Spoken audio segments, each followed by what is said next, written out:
1898 से 1903 के अधिवेशनों में कांग्रेस ने मजदूरों से लेकर अकाल और खेती से जुड़े मुद्दों को प्रमुखता दी।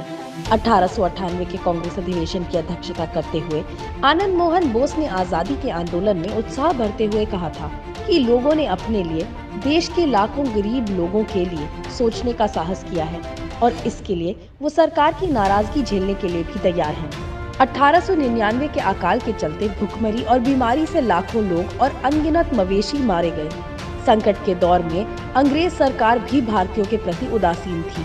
उस दौर में अंग्रेजों ने भी कांग्रेस की चिंताओं और आवाजों को नजरअंदाज करने की भूल की थी। दिनशो वाचा की अध्यक्षता में 1901 के अधिवेशन में कांग्रेस ने गरीब वर्ग की परेशानियों पर ध्यान केंद्रित किया।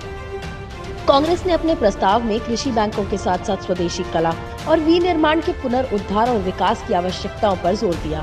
साथ ही कांग्रेस ने देश का पैसा बाहर न जाने देने की भी वकालत की और नए उद्योगों के विकास और सार्वजनिक क्षेत्र में भारतीयों के लिए व्यापक रोजगार का भी आग्रह किया।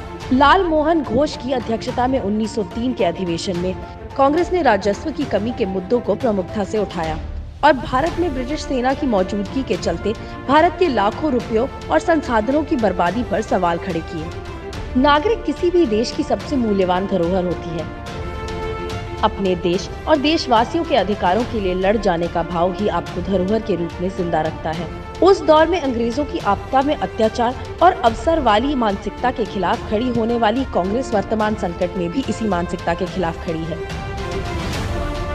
हमारी लड़ाई जारी रहेगी, देश के लिए, देश की बेहतरी के लिए। जय हिंद।